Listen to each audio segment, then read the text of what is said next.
What's up, everybody? Welcome to a very special Kinda Funny Screencast. I'm your host for the day, Greg Miller, and this screencast is going to be all about American-born Chinese over on Disney+.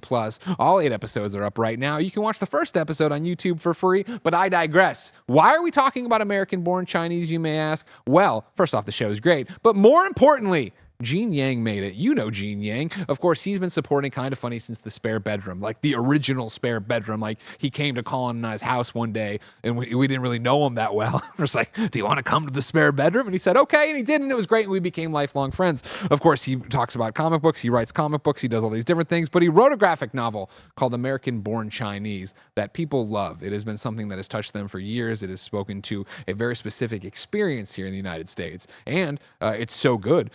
Disney Plus said, you know what, let's make that into an 8-episode show that's available right now. It's all up in its entirety. Episode 1 is on YouTube. You can get it for free to try it there, but trust me, you're going to want to go watch the entire thing. So Gene said, hey, can we come by and talk about it? I said, that sounds like a great idea, and he decided to bring some of the cast with him. So we have Yann Yann Yeo, we have Chin Han, we have Ben Wang, and we have Gene Yang here to talk about American-born Chinese on the Kinda Funny Screencast, because the Kinda Funny Screencast is Kinda Funny's premier entertainment product. Of course, you can get on youtube.com/kindafunny podcast services around the globe every time it posts, whether it be talking about everything happening in the MCU, whether it be everything happening in DCU, whether it's something about Fast and Furious, whether it's just reacting to a trailer. The Screencast is always here for you because of our support on patreon.com/kindafunny. Over on patreon.com/kindafunny, of course, you can get each and every episode of the Screencast ad-free. You can, of course, get a bevy of bonus content, hundreds of episodes of content that's gone nowhere but patreon.com/kindafunny. And, of course, you can keep this dream, this independent dream of Kinda Funny, 11 people making stuff about the stuff they love. You can keep it alive on patreon.com/kindafunny. Just like our Patreon producers James Hastings, Casey Andrew, and Nathan Lamoth did. Today we're brought to you by Bird Dogs, but enough of just staring at my face. Let's talk to everybody who made American-born Chinese. As I live and breathe, Yann Yann, Chin Han, Ben, and Gene, welcome to the Kinda Funny Screencast, and congratulations, everybody, on American-born Chinese. Here's where we need to start. Yann Yann, Chin Han. Yes. Yann Yann, for you it is what, 3 a.m.? And Chin Han, for you it is 5 a.m.? Yep. Mm-hmm. The dedication of this cast to this product, Gene. The people you've assembled for American-born Chinese. Are you kidding me right now? They're amazing. They're absolutely amazing. I had very little to do with it, because you don't have to cast. You don't have to cast for a comic book. So I had no idea how that process worked. Yeah. So I kind of, while they were casting, I was just sitting in the background watching, and it was incredible. So obviously I need to get to performances. Obviously we need to talk about the show. Obviously we need to tell everybody to go watch all 8 episodes on Disney+. But Gene, for you, storied, Kinda Funny best friend. You've been here through every iteration of every studio we've had. How surreal is it for you to see this graphic novel you made now? We're late on the smoke. Now, now a full-blown show. It is so surreal. It is probably the most surreal thing that I have ever experienced in my life. I remember being on set on the very first day of filming. It was down in LA. It was on a high school campus in LA. And I watched Ben and Jimmy, who play Jin and Wei Chen, the 2 main characters of the show, sit on the steps talking about a toy robot. And that was kind of a panel from a book that I drew over 15 years ago coming to life. It was incredibly surreal. And so now, Ben, for you, to step into this role, how much did the graphic novel actually influence what you did? Because Gene wrote a graphic novel, then sold the name, and there's nothing in this book in the show. So, you know what I mean? You just got to go do whatever you want, I assume. Yeah, it's true. It's great. It was less that my performance was influenced by the graphic novel, and more that the graphic novel felt like it fit my own personal experiences so well that I just get to go and do my own thing, and it works. Talk to me about that. What is it like? I mean, is the character and what Jin is going through similar to what you've gone through? Yeah, totally. I remember Gene on the first day we were shooting, on that day that Gene was talking about. One of the first things he asked me when we were chatting is he was like, "Do you have to do a lot of research for this role. It's like this like awkward teenagers. You have to do a lot of research, and I did. The answer is yes, I did. I did a ton of research. What I did was I actually went to a rural town in Minnesota, Oh. and I lived there for 18 years. Oh, wow. A method actor. Yeah, in research for this part. And it really helped imbue me with that sense of awkwardness and social inferiority that I think Jin is dealing with. But for real though, the first time I ever read the graphic novel was when I got the audition, and it was after I read the like 2 pages of dialogue that they give you to audition with. I was like, this is already like it was the scene between me and Yan Yan in the store. It's like the first scene of the show with real people and not monkey gods, and we're just like shopping, right? And she's picking out all of these clothes that I don't like. And I was like, I've been there. I've done that with my real mom. So it was an immediate recognition that this is just me, basically. All of these things are taken from scenes in my life, it feels like. Yan Yan, did you feel the same way? No, I never go shopping with my child. God knows they have to buy their own clothes. No, I found that that's exactly the same scene I was reading when I first read the script, and it was fantastic. I fell in love with the character Christine immediately, because she's not the usual tiger mom that I see in being represented in the shows. She's full of love. She's full of trying so hard to understand. And when Ben and I first read it, when I saw him on Zoom, because it was still COVID time Sure. when we were reading it. So when I first saw him on Zoom, I was just going like, "Oh, you're so cute!" And he just go like, "Oh, I'm 23." I'm a man. I have a 401k. I just felt terrible, but we did a great read the first time we read with each other, and we just had a connection immediately before we met each other, and that's how we started there. You talked about you don't see mothers represented this way, or this usually in terms of these kind of shows. Yeah, usually. Yeah, usually. I want to go obviously throughout the entire cast, and then to Gene, obviously. But the question here, I think, to start with you, Yan Yan, and then move to Chinhan, like when you read these scripts and you go set off to make this show, did it feel important? Like, did it feel? And I obviously every job is important, but did it feel like, oh, we're representing a culture here. Oh, this is going to be so many people's first glimpse into what this kind of family is like? At first, it wasn't that for me. At first, I just felt that it's a wonderful story of a family. It tells the story of a family that was going through happy times and sad times, and this boy is going through his growing pain, that the parents are also searching for what they want in their life. So, but when the show started, Ben and I actually had a great experience when we were walking on the street. A mother came to us and talked to Ben and said, "Are you from American-born Chinese?" And she talked to us with a teary eye and said that my son is so inspired by the show. He loves the show, and we love the show. And I started talking to her, and Ben said, "Would you like to ask your son to come over?" And so she called her son to come out. He's 11 years old. And he started to talk to Ben, and I was talking to Mom. And then she told me just the day before, somebody just told him to go kill himself. Oh my God. So we went into like half an hour conversation. We ended the conversation with teary eyes, and we know that their mom is also a first-generation immigrant from Romania. And at first, really, it is a warm, sweet story for a family for me. Then I realized later that it is actually a story for many people. It's across the world. It's universal. It touches people's heart.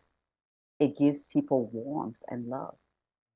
I think you nail it, right? And I think that's what, like, for me jumping into the show even, right? And it starts with the monkey gods and like, okay, cool. And then for that juxtaposition of being in the clothing shop, right? And you're like, oh, I can relate to this. I've had my mom clothing shop and embarrass me in front of somebody. But then to go into a different culture and see everything that's happening in this family, right? Everything that's happening in this community, to see it through Jin's eyes, right? Of trying to fit in, not stand out, like there's so much going on for it. But I think another huge compliment has to go to you, Chin Han, of like, you did such a great job in this show of being that stern father and me being like, I'm not going to like this guy. And then getting those glimpses behind it and seeing you at work and seeing the Bon Jovi stuff. I was like, this is awesome of how quickly this became a show that isn't just Jin's story and his overbearing parents or what's going on. It was that everyone's important in this story and what their things are.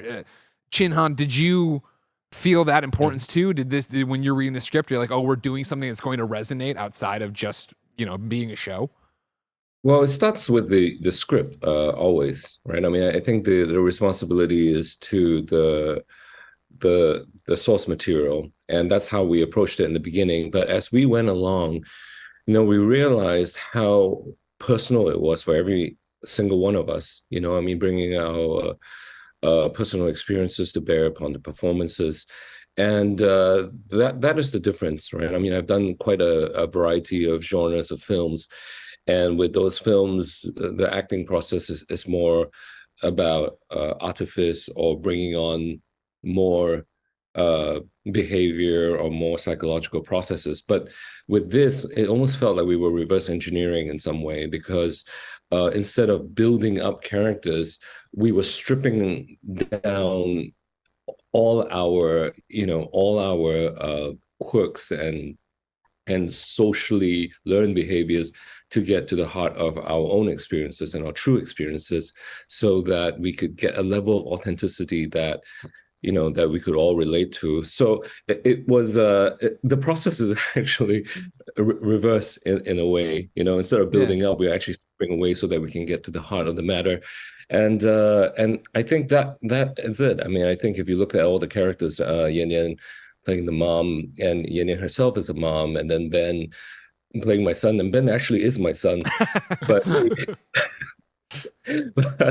we bring so many pieces of ourselves to it. Even like Bon Jovi was such a beautiful thing to have, because my father, when he was here with us, I mean, he was such a lover of singing. He would go to karaoke lounges almost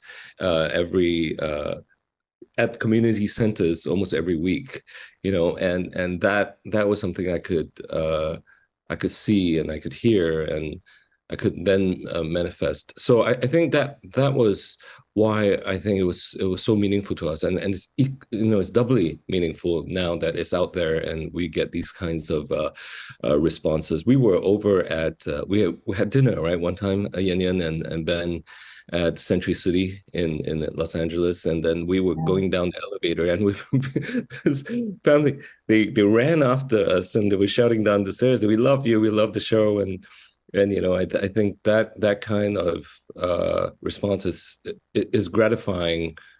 It's gratifying in such a deep way. I mean, you can do very cool movies and superhero movies or big action movies, and you can have people come up to you and say, "You're so cool, you're so badass," but there's nothing like, "Oh, you remind me of your dad or your mom," or "I cried when I saw this scene, that spoke to me, I miss my parents." That stuff is incredibly meaningful. Yeah, and I think it's deserved, right? Again, it's a show that does so much. There's so much going on in this, from the fantastical to being so grounded. And Ben, for you in particular, I was so uncomfortable watching so many of your scenes where you go to see like Jin. That's what I want to hear. Great. No, but like, Jin and Travis, or when it's like, oh, I know this is about, they're gonna make the social media clip out, and like watching you or your character struggle with that and do that, and I was like, oh my god, like. It's that thing when I know that I'm white knuckling in the chair while I'm watching this. I'm like, oh, I'm all in on this. Like, was it painful to relive these kind of moments and these things, or however your Minnesota 18 years of upbringing brought you to? No, it was great. Yeah. It was great. It was actually the best thing ever to relive all of my childhood trauma.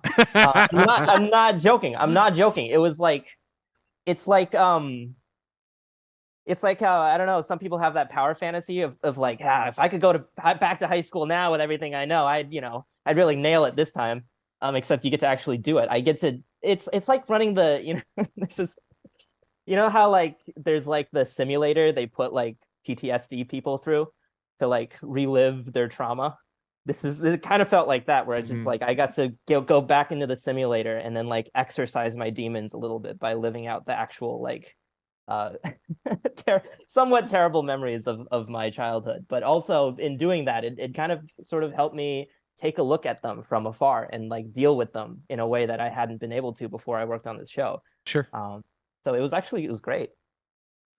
Does part of that great come from the fact of like you guys get to educate people, if that makes sense, right? Like I think there's people coming to it of like they see themselves in the show, but then there's people coming to it of like who see the relationships, but then the information being presented like, oh, I never thought of it that way, right? Like, what's so great about the show is that it's the way that it's written, the way that it's constructed, and the way that the story is framed, is that there's always context for everything that happens, right? Especially with like the scenes with Freddie Wong. There's these scenes in isolation can really be they're presented very in a very bare way, right? These clips from an old 80s TV show with sort of a racist caricature in it are presented as pretty much written and done as it might have been done in the 80s or the 90s, right? Yeah. But what gives it context is the framing that it has in the story, right? You cut from that clip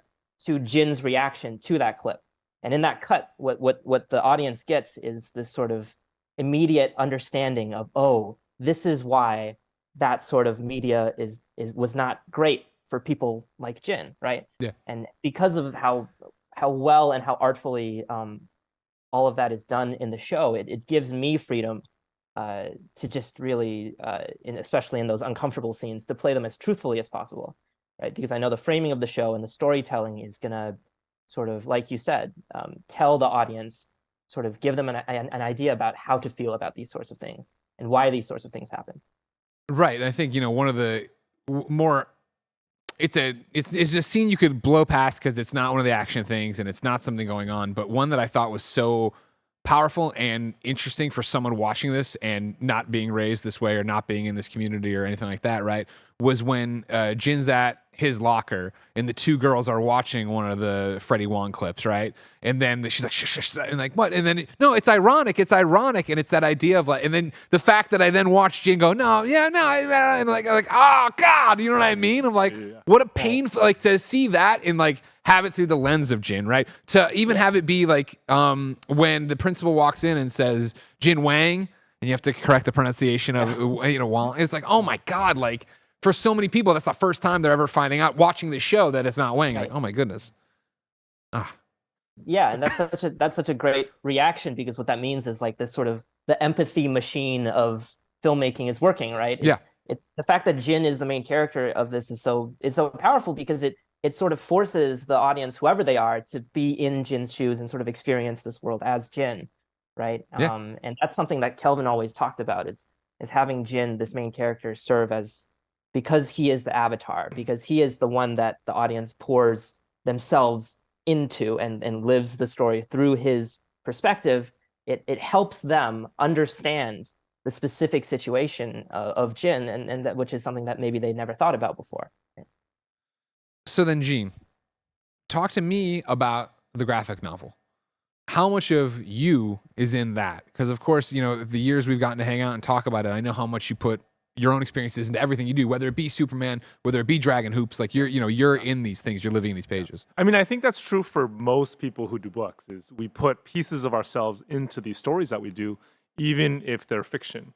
American Born Chinese is definitely fiction, but I pulled pretty heavily from my own life to tell that story. For example, like it's three storylines, and the middle storyline, which involves Jin Wang, played now by Ben Wang. He is he's a Chinese American boy growing up in a predominantly white neighborhood, and a lot of the stuff that he experiences are things that I experienced, especially when I was in junior high and high school. Yeah. You know, and when we moved it from the book to the show, what happened was like comics. One of the things I really love about comics is that it's very intimate, and the whole thing can be handled by a single person, right? So pretty much all of those experiences that Jin goes through in the book are from me. But then a television show is very different. And one of the things I really love about a television show... Did you do the thing where you put the soap on your armpit and then the soap bubble up on the girl? I totally did that. That's awesome. I 100% did that. Yeah. It works. You should try it. I've definitely been there, but I just do the arms down. I'm not hugging anybody. And the best that works, they don't really make this stuff anymore, but it was the gas station soap that came out kind of like powder. Yeah. That was the best. Okay. Anyways, when we moved from the book to the show, one of the things I really love about television is it's actually very collaborative. You need an entire team of people to do it. For sure. So you have this entire team of people putting their own experiences into the show. So I'll give you an example. This is a little bit spoilery, but I hope it's okay. I think most people are here because they know they like the show. But Jin is actually much more romantically successful in the show than he is in the book. Sure. And that is because Kelvin Yu, our showrunner, was much more romantically successful in high school than Gene Yang was. Gotcha. A little glimpse into what's going on there. Yeah. So I actually wonder about Ben. Like, Ben, you in high school, were you closer to Jin in the book or were you closer to Jin in the show? Whoa. Bust out the yearbook. You got the Minnesota yearbooks back there? Let's see what's up. I really do. I like to think that I rode a middle path. Okay. I see. I like to think that I split the difference. So then, before we swing back and go more through the show stuff, for you, Gene, like, what was the journey from graphic novel to show? Because obviously, the graphic novel was a while ago. As I referenced earlier, if people only know the show, the graphic novel is quite different than what is the show. Same characters, but like we go like. Yep. Same characters, same themes, and we're hoping same emotional beats. Sure. But then the expression of those emotions are very different. And there are two decisions that we made very, very early on that kind of led to all those changes. Number one is we decided to move the story timeline from like the vague 80s and 90s, which is when the book was set, to now, to like the 2020s. And the conversation about what it means to be an Asian American has changed from then until now. So all of these things, like Suzy Nakamura in the second episode, she stands up and kind of stands up against bullying. That would never have happened in the 80s and 90s. Can you imagine? Like you were around in the 90s. No one would do that. No one would do that in high school. But you can imagine that happening now. Well, I mean, that's even the thing about in the book, right? Where it's like Suzy Nakamura and like Jin like make eye contact on day one and then don't want to hang around each other, that's right? Yeah, that's right. Yeah. That kind of stuff. I think it's less realistic if you set the story now. Sure. And then the second thing was we decided to make it a television series instead of a movie. So a television series is open-ended, and what that means is the world has to be full enough to support a lot of different stories. So that's why we fleshed out the characters of Jin's parents. In the book, they only show up for a page or two. In the show, they're wonderfully developed, right? And then that's also why we fleshed out Chinese heaven. So in the book, you only get to know a handful of Chinese gods. And in the show, there's like this entire pantheon. Which is an awesome episode. Yeah. When you're up there at like the nightclub and it's like a period piece and like everybody's there and it's in Mandarin. Like, this is amazing. Yeah, that I would argue is the weirdest thing on Disney Plus right now, is episode 4. And that's saying something. But weird in a good way.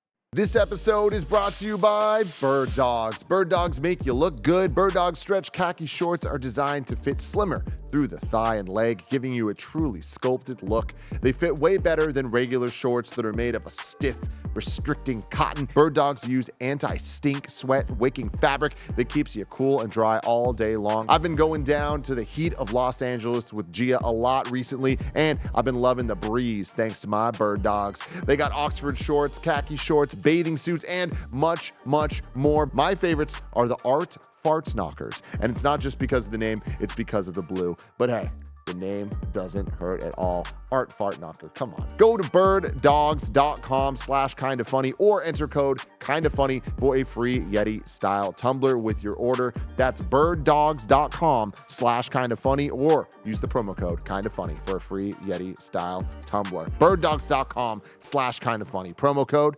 kindafunny. So, Yan Yan Chinhan, talk to me a bit about the parents, because I ran into a lovely interview you guys had done where you talked about the fact that the parent, I gestured where there is no book in the book. The parents are only there a couple pages, and you guys got the scripts, but then did a whole bunch of backstory stuff all on your own, right, Yan Yan? Yeah. What Chinan reminded me that one of the interview that I actually had a song playlist for Christine and Simon, of the songs that when we met each other and when we hang out, when we were in love, we would go to karaoke and we'll sing those songs. Is this playlist on Spotify? This is something you should put on Spotify immediately. It's a Spotify song list, actually. Oh my gosh, you got to share it with me, please. I want to listen to this. You can have that, Thank you. course. Definitely. And then, we created all the backstory for the couple, because to know what they have lost, we need to know what they had, before. And I think that was very important for us to establish the stakes of the character, because they are fighting not only for their identities, they're fighting for their lives too, especially being in a foreign country or being a minority anywhere. I think that is the plight and the journey, I guess, of anyone who is willing to take the leap, of faith to go into another place to explore their dreams. So it was a lot of fun. I mean, we did that. We also spent a lot of time together, actually, and we went out to many things. Right, we had gone to a baseball game. We had gone to theater. Oh, this was funny because we went to a piece of theater in Los Angeles, and we had a late night shoot the night before, and it was Who's Afraid of Virginia? Terrible idea. If you don't know, it's a 3-act epic. It's about 12 hours long. It takes all night. The Mahabharata was acting his heart out, but Yan Yan and Chinhan wouldn't know because they were asleep through. They fell asleep somewhere through that second half. Well, you were asleep too. But oh, come on, 3 of us was sleeping in a theater. That was a terrible idea. Never go to a theater show as a family. Three dedicated actors at the Geffen Theater, completely asleep. Great show. So that's what we got up to. I mean, we did a lot of things together, and then we would go for dinners together very often, and that really cemented the bond between the family, which obviously we still have today. And that was very useful when we were doing the show, because that's rare. I mean, when you get to doing movies or TV shows these days, that kind of rehearsal time is rare. So all of us having done theater before, Yann Yann and Ben, I think we're particularly appreciative of this process, because the rehearsal process is really enjoyable for us. It's something that we came from, and you don't get very much of in modern day television and filmmaking. And I don't know who would be the best to answer this, but I'm going to toss it out there and just start with Chinhan then. You say that that's not common, getting that much time. Why was that happening here with American Born Chinese? Was that something you all wanted, or was it something they knew the show needed to have this chemistry? I don't know who can answer that. What, did not enough time? Like why you all got to hang out so much and rehearse and all that? Yeah, if that's not common. Yeah. Is it? I don't know. It's common for me. It's in her rider. It's in her contract. I'm used to working like this, because when I came over to US, this is my first project. I'm American Born Chinese is my first work that I done in America. So when I came over, I wasn't with any expectation. So I didn't know what can I do, what can't I do. So I actually gave Chinhan a call and said, you like to have some coffee? I actually have some coffee from Singapore. It would taste good. Let's have a chat.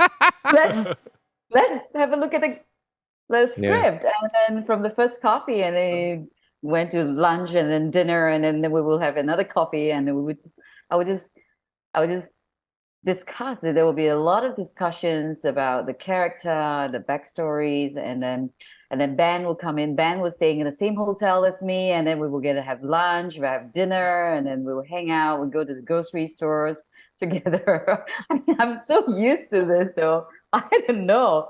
And Chinan was always saying, like, this is unusual. I was like, yeah, but didn't we have great time? We had great times, right? So let's just continue to do that. Isn't that fun to have eating sessions all the time? This is how we bond together. I mean, I gotta say. It's my first real look at how Hollywood works, you know? So I don't really have anything to compare to, but I do know that this production is unusually Asian American, meaning like half of the cast is actually from Asia and has more experience in the Asian movie industry than in America. And I feel like the way the show was put together was kind of a blend of how people do things in the Asian movie industry and how Hollywood does things. Okay. Like we had a good luck ceremony on the very first day of shooting with like roast pork. It was in the middle of a high school baseball field. They had this table with, a red tablecloth on it. They were burning incense. I shouldn't say they, because I was there too. We were burning incense, and like Ki Hui Kwan gave me a piece of roast pork, and I think he was the one that insisted on that, right? Because that was something that you do in the Asian. It's actually Ki's wife's Echo who was preparing the whole ceremony. Oh, that's right. Yeah, Ki's wife Echo is Taiwanese. Is that right? Is she Taiwanese? Echo's Chinese. She's Chinese. Yeah. She's Yes. Chinese. Yeah. So the way everything happened was kind of like cross-cultural. That's awesome. Yeah, it was super fun. If you get season 2, I want to come down to this big roast. But speaking of that, of course, we have a dedicated audience here at KindaFunny of fans who are amazing and write in and consume all the content. We say, hey, our friend Gene's doing this and you should support it. And people go, I'll go support that. And they do. And tons wrote in with questions. This is one here who comes from an anonymous listener who says, hey, everyone. I love the show and want to congratulate everyone on their fantastic performances. I know a second season hasn't been announced, but if it were to happen, what would you be most interested in exploring with your characters? I'd love to see the parents get in on some martial arts action. Ooh, I would love to hear what you guys say about that. Let's start with Ben. What do you want to do, Ben? What do you want to do? If there was a season 2, not that we're confirming or denying. Yeah. I want Jin to be good at one thing. But he's relatable when he's bad. I see him do things and I'm like, I did that bad too. I don't care what. But we can pick one thing. I feel like you're kind of good at kicking people in the face, though, right? Jin is very good at kicking people in the face. I kick myself in the face more often. I feel like I knock myself out. It's pretty funny because there's more than 3 instances in the show where I knock myself unconscious. That's true. That's true. Any given character. That's talent. That counts. I feel like that counts. Okay. But you kissed the girl. That's true. Yeah. I mean, that's true. That's pretty good. Shinhan, what would you want to explore, Simon? I think I'd like Simon to join American Idol. I think. Good. Right. Good. Branch Great. out. Stretch his wings. For season 2. Yann Yann. Oh no, you got more, Shinhan. Go. Oh no! I'd love to hear what Yann Yann has to say. I want to kiss someone's ass. I would love to kiss some asses. It would be fun. Wait, hold on. Did you say?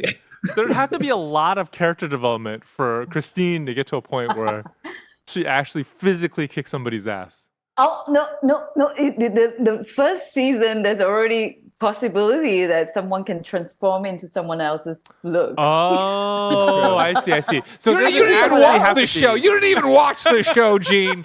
Gene, please I watch see. the show Good, more good, often. Good answers. Okay. Yeah. that's What would great. you? I mean, and again, like, so Gene, you're the creator. What was your role through this process? Like, did they just take it and you come in and give notes? Are you there the whole time? I was very lucky. I was asked to be an executive producer on the show. And to be honest, because I come from the world of comics, I had no idea what that meant before this all started. And I had no idea how rare it was. But it's because Melvin Marr, one of the other executive producers, insisted that I have that credit. And what I also realized after getting involved in Hollywood is that the executive producer role can mean a lot of different things. So for me, what it meant was I would just chip in when I could. The biggest thing is Kelvin Yu, the showrunner, and I became pretty good friends, and he would use me as a sounding board. Oh, great. And then the second thing was like they would sometimes need like sketches and that sort of thing, so I would do some sketches. There's some amazing artists that worked on the show, but every now and then they would be so busy with other stuff that they would need a sketch for something, so I'd do it. I love how that when it ends, every episode ends and the credits roll, and then there's art in there. Right? Yeah, that was really fun to do. That was super fun to do. Okay. While we're talking to you, another anonymous question here to the KindaFunny.com/screencast comes through and says, I'm a huge fan of the original graphic novel, but found myself really enjoying the television show for its own merits, especially the storyline involving Jin's parents. Look at you guys are killing it. What was Gene's favorite change that the show made to his original story? I do really love the parents, for sure. I think the way in which Kelvin and his writing team captured the relationship between Simon and Christine was perfect. And one of the scenes that really got me was when I got an early cut of the first episode, and at the very end of the first episode, they have Simon and Christine fighting in Chinese. Yeah, that brought flashbacks to me because my parents did that, and it was the exact same thing. I'd be in my bedroom, I'd barely understand what they were talking about, and they'd be fighting like that. So that just felt so true and authentic. And the other thing I really loved is actually Guan Ying, the Chinese goddess of mercy. So she doesn't show up in American Born Chinese, but I do have her in a couple of my other books, like Boxers and Saints. She shows up, and she's played by Michelle Yeoh, who is a legend who embodies her perfectly. Your entire cast is legends. They're amazing. Present company included. Incredible cast. Yeah, for sure. What was that like then? So like, you know what I mean? Like again, everybody here, but like Michelle Yeoh, you have come through, and like, are you just going, I can't believe any of this is happening? Yeah, I would get calls about who would be involved. Like the first one was they told me that Dustin Cretton was going to be involved. Right? Yeah. The director of Shang-Chi was going to be involved. And I was like, come on, that's not going to be real. And then it happened to be real, and then it just happened over and over again. They'd be like, this is going to happen. I'm like, come on, that's not real. And then it's real. We're going to go to the White House and we're going to show it. That's not real. That actually ended up happening. The whole thing was just so crazy. Yeah, I remember, I think it was on your feed on Instagram where I was scrolling, and then it's just Biden with the image. I'm like, dang, all right, Gene, you're doing pretty well. This show's doing pretty well, I guess. Yeah, we were all there. We were all in this little, it wasn't that small of a room, but we were all in the same room as President Biden. It was very strange. Was that strange for you all? I mean, Ben, to start with you, like you get cast on a show. It's called American Born Chinese. I'm driving through San Francisco. I'm seeing it on the bus stops and everywhere else. I'm like, dang, it's doing well. And then I see President Biden standing there with your poster. No, it was so weird. It's so weird. This is my face on the poster too. So it's like I sent that picture to my friends and they thought that I'd photoshopped it, because it's such a perfect like dead on of they're like, ah ha ha, very funny, and then like 3 days later one of them was like, wait, is this real? Shinhan, what's that like for you? Obviously you've done a million projects. That was very heady. I mean, that was incredible. I mean, when we went there, there was a band playing on the way in, and there was another band inside playing like movie music. And taking home those Joe Biden M&Ms was a real treat. That's true. We got a little gift box. That's awesome. With Biden M&Ms. And who was it who said we needed to get napkins? And you? What do you mean who? It was you. The whole time Shinhan was like, I'm going to steal some napkins. Yeah, some napkins. Get it for the home.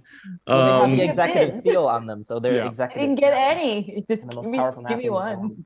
Was it Jimmy who went into the bathroom? He just took out. Yes, Jimmy. Halfway through it, we took a little tour of the White House before the screening, and then halfway through, Jimmy disappeared, and he came back, and I was like, "What? Where did you go?" And he was like, "He took like the normal in the White House." Right? Yeah. The napkins, the paper towels in the bathrooms have the presidential seal on them. Yeah. Which is and you wonder why this country's so in debt. We don't need it. We don't need to worry about it. You buy the 2-ply and you're done. Oh, it was like 18 ply. Those things were thick. Yeah. Those things were thick.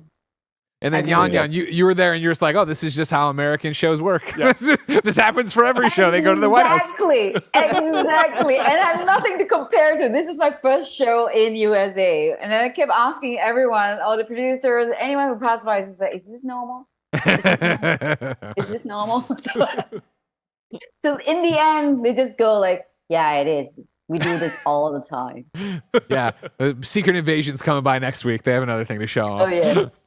I want to get this final question in from the audience before I let you guys go. I know we're running out of time here. We'll go through everybody, but I'll start with Yann Yann here. What other current Chinese American works inspire you? Thank you so much for the show / story. It's such a gift. Yeah, I can't wait to watch Joyride. Yeah. Actually, yes. It's already in Singapore right now. It's actually worldwide distribution. So I can't wait to go into the theater and support the film. And I want to watch the film because the trailer was just really, really fun to watch. Yeah. Shinhan, what about you? I would love to watch Past Lives. I know it's in the US already, but we haven't gotten it here in Australia yet. But yeah, Past Lives is something that I want to see because I think anything to do with love and romance and emotional, kind of emotional substance. I think we need more of. I'd love to see Asians in that kind of situations and in those kinds of genres more. Yeah, I saw Past Lives with Yann Yann, and I think it's probably my favorite movie of the year so far. So that's probably gonna be my answer too. Dang, I gotta see Past Lives. I'm in the middle of reading a graphic novel by Victoria Ying called Hungry Ghost, which it's pretty heavy. It's about a young woman struggling with an eating disorder, but she is such an amazing cartoonist that she adds this layer of loveliness on top of something that's very difficult. And then the other graphic novel that came out recently that deals with the Asian American experience is called Family Style by a good friend of mine named Tin Pham. And it also deals with something really heavy. It deals with the refugee experience. But Tin is a really funny guy. So believe it or not, like it's this story about a family going through this very tragic thing, but it's like you're constantly laughing because he's able to bring out the funny in even something very, very difficult. Okay. Gene, my final round of questions here. 2 rapid fire ones for you, all right? All right. Did you feel personally attacked when in this show the teacher makes the same ex-wife joke and then the class immediately corrects him, but in your original work the teacher makes the joke and it's just that's what it is? That is part of the updating. Yeah. That is part of the updating, right? Yeah. In the 1980s, you could make that joke. Yeah. No one's going to say anything. Yeah. And in 2020, 2022, 2023, you're not going to be able to make that same joke. I loved it. I loved it when the class just shut him down immediately. And that teacher was just great in general. Like when the principal walks in. Oh, he was like, great. Like, what are you doing? Great. Why are you doing this? And then my other question, and this is inside baseball, but you've been along the entire ride. I'm watching this show. I turn on Disney Plus. I click on my little Miss Marvel. That's my icon. I go in. I scroll past Secret Invasion. I start it. There's a lot of DC stuff, a lot of DC comic stuff, not a Disney property in Jin's room. Was that like a problem? That believe it or not, it was easier for whatever. I don't even understand the rules. Yeah. But for whatever reason, it was easier to put DC stuff in that bedroom than Marvel stuff. Wow. So weird. Like I don't understand why, but there's some legal rules that make it easier for us to put DC stuff. So we did get some Marvel stuff in there, but I know like Superman and Batman's in there for sure. And Batman and I think Green Lantern are pretty prominent, right? Okay, look at you. Yeah, I do love that though. I do love both companies. Oh, I know you do. Yeah. Oh, I know you're buttering your bread on both sides. I'm aware you're all over the place. Gene Yang, he'd be doing any comic book you give him a chance to do. The final question I have for everybody, but I'm going to start with Eugene, then we're going to go right down the line, all right, to close it out, is one that I learned a long time ago in journalism school, and I like to put in all my interviews for sure, and especially for all of you who have been talking about this show, promoting the show, being all about it. What's the question you always want to be asked, but nobody has asked you? Like when you think about this, what is the one thing you're always like, you get, I wish we could have talked about that or done that or whatever. Like for you, Gene, what is that answer? You're for such American a good Born interviewer. I don't even know if I can think of Get out of question. here. Get out of here. Is there nothing that jumps off the page? Nothing you think about? Nothing that comes to mind immediately.